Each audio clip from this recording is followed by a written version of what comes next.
ये कहानी है एक दौलतमंद व्यापारी की, जिसके जीवन में सब कुछ था सिवाय एक चीज के, संतान के सुख के। वह व्यापारी अपनी पहली पत्नी से बहुत प्यार करता था। वह स्त्री हिरनी जैसी आंखों वाली जब 12 साल की थी तभी उसका विवाह इस व्यापारी से हो गया था। वह बहुत नेक थी, पतिव्रता थी और अपने पति की हर बात मानती थी। पर अफसोस, उनके विवाह को 30 साल बीत गए थे और उनकी गोद सूनी ही रही। व्यापारी के दिल में संतान की तीव्र इच्छा थी, एक ऐसी प्यास जो बुझती ही नहीं थी। जब सब उम्मीदें टूट गईं, तो उसने एक दासी मोल ली और ईश्वर ने उसकी सुन ली। उस दासी ने एक प्यारे से पुत्र को जन्म दिया। व्यापारी का घर किलकारियों से गूंज उठा। उसकी खुशी का ठिकाना न रहा। पर अफसोस, कौन जानता था कि यह नन्ही जान एक स्त्री के दिल में इतनी भयानक आग जला देगी। उस स्त्री के मन में उस दासी और उसके मासूम बच्चे के लिए द्वेष भर गया, इतना गहरा कि उसका जहर पूरे घर में फैलने लगा। व्यापारी को इस बढ़ते विद्वेष का अंदाजा भी नहीं था। किस्मत को कुछ और ही मंजूर था। एक बार व्यापारी को किसी दूसरे देश व्यापार के लिए जाना पड़ा। जाते समय उसका मन बहुत भारी था। उसने अपनी पत्नी का हाथ पकड़कर विनती की, देखो,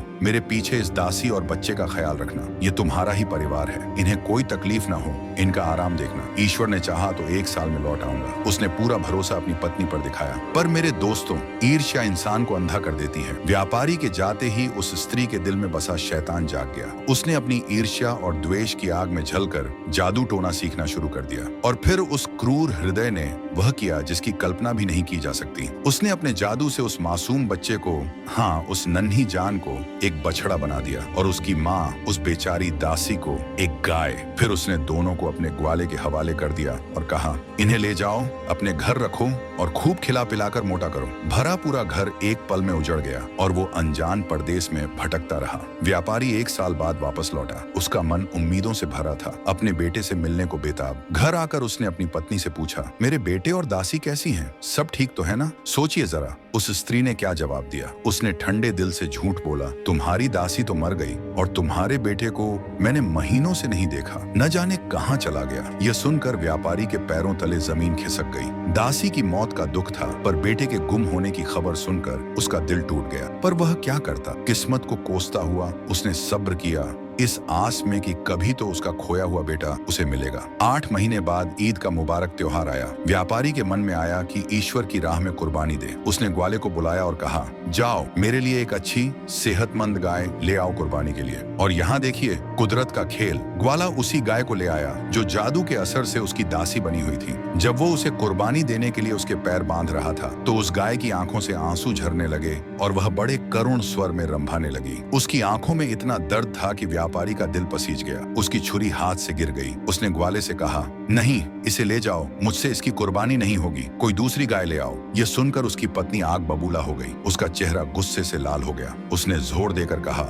नहीं, इसी गाय की कुर्बानी होगी, इससे अच्छी गाय ग्वाले के पास नहीं है। उसकी जिद और कड़वी बातों से तंग आकर व्यापारी ने फिर छुरी उठाई। वह जैसे ही उस गाय की गर्दन पर छुरी चलाने लगा, वह और भी जोर से चीखने लगी। व्यापारी अजीब दुविधा में फंस गया। आखिर वह इंसान था, उसका दिल माना नहीं। उसने छुरी ग्वाले को दे दी और कहा, मुझसे नहीं होगा, तू ही इसकी कुर्बानी दे दे। और उस बेदर्द ग्वाले ने, जिसे गाय के आंसुओं पर भी दया नहीं आई, एक झटके में छुरी फेर दी। जब गाय की खाल उतारी गई तो वहां मौजूद हर कोई सन्न रह गया। अंदर सिर्फ हड्डियों का ढांचा था, मांस का नामो निशान नहीं। वह तो सिर्फ जादू का ढांचा। व्यापारी को गुस्सा आया ग्वाले पर। उसने सोचा, ग्वाला गाय को ठीक से खिलाता नहीं था। उसने गाय ग्वाले को दे दी और कहा, इसे तू रख ले, मेरे लिए कोई बछड़ा ले आ कुर्बानी के लिए, पर मोटा ताजा हो, ऐसा नहीं। ग्वाला थोड़ी देर में एक बहुत ही सुंदर और मोटा ताजा बछड़ा ले आया। व्यापारी को पता नहीं था कि यह उसका अपना बेटा है, पर जैसे ही उसने उस बछड़े को देखा, उसके दिल में एक अजीब सा प्यार उमड़ आया और बछड़ा भी जैसे उसे पहचान गया। वह अपनी रस्सी तोड़ाकर सीधे व्यापारी के पैरों पर आ गिरा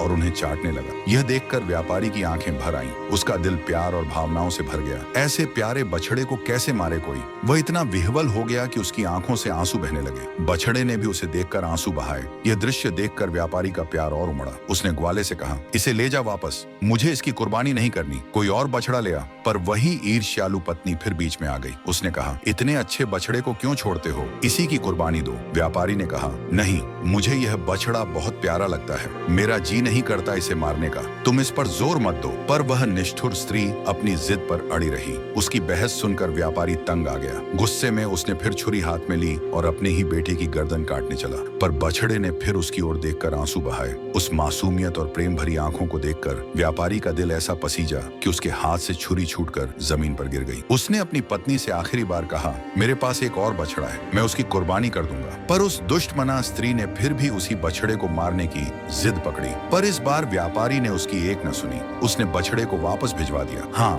उसकी पत्नी का मन रखने के लिए कह दिया कि बकरीद पर इसी बछड़े की बलि दूंगा। ग्वाला बछड़े को घर ले गया। पर अगले दिन सुबह सुबह वह दौड़ता हुआ व्यापारी के पास आया और कान में बोला, मालिक, मुझे आपसे कुछ कहना है। मेरी बेटी जादू टोने में माहिर है। कल जब मैं बछड़े को ले गया तो उसने उसे देखकर एक साथ हंसी और रोई। मैंने वजह पूछी तो बोली, अब्बा, ये बछड़ा हमारे मालिक का बेटा है। इसे जिंदा देखकर खुशी हुई, पर इसकी माँ की कुर्बानी हो चुकी है, इसलिए रोई। मालिक की पत्नी ने ईर्ष्या से इन्हें ऐसा बनाया था। मालिक, मैंने जो अपनी बेटी के मुंह से सुना आपको बता दिया। सोचिए उस व्यापारी पर क्या बीती होगी यह सुनकर। वह सन्न रह गया। दिल पर जैसे वज्रपात हुआ। कुछ पल के लिए तो उसकी आवाज ही बंद हो गई। फिर वह ग्वाले के साथ उसके घर गया, अपनी आंखों से यह चमत्कार देखने और ग्वाले की बेटी के मुंह से पूरी बात सुनने। वह सीधा पशुशाला में गया। उसका बेटा बछड़े के रूप में वहीं खड़ा था। इससे पहले कि वह उस पर हाथ फेरता, वह बछड़ा दौड़कर उसके पास आया और उसे प्यार करने लगा। व्यापारी को यकीन हो गया, यह उसका बेटा ही था। वह लड़की के पास गया,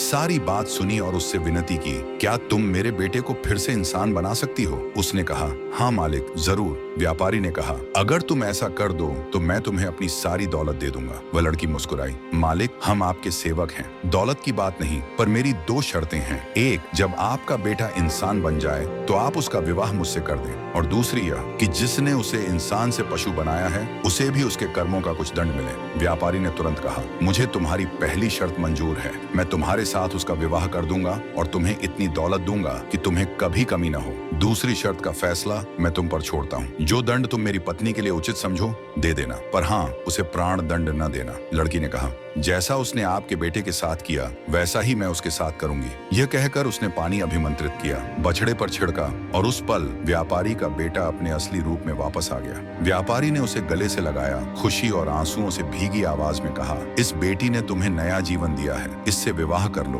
बेटे ने खुशी खुशी पिता की बात मान ली। फिर उस लड़की ने उसी तरह पानी अभिमंत्रित किया और व्यापारी की पत्नी पर छिड़का और व्यापारी की पत्नी एक खूबसूरत हिरनी बन गई। व्यापारी के बेटे का विवाह उस नेक जादूगरनी से हो गया। पर अफसोस, खुशी ज्यादा दिन नहीं रही। कुछ समय बाद ही वह कन्या बीमार पड़ी और चल बसी। बेटे को इतना गहरा सदमा लगा कि वह सब कुछ छोड़कर कहीं चला गया। व्यापारी ने बहुत ढूंढा पर उसका कोई पता न चला और तब से वह व्यापारी भटक रहा है अपने खोए हुए बेटे की तलाश में। उस हिरनी बनी हुई पत्नी को वह अकेला छोड़ नहीं सकता था, इसलिए उसे भी साथ लिए हुए वह दर दर घूम रहा है। यह दास्तान हमें बताती है कि ईर्ष्या की आग कितनी भयानक हो सकती है। एक स्त्री के दिल में पनपी इस आग ने न केवल उसका अपना जीवन बल्कि एक भरे पूरे परिवार को भी उजाड़ दिया। इसने बेटे को मां से छीना, पत्नी को उसका रूप छीना और एक व्यापारी को दर दर का भिखारी बना दिया, जो आज भी अपने अतीत के जख्मों और नफरत के भयानक अंजाम को लिए घूम रहा है। यह एक ऐसी दास्तान है जो बताती है कि नफरत का अंजाम कितना भयानक होता है।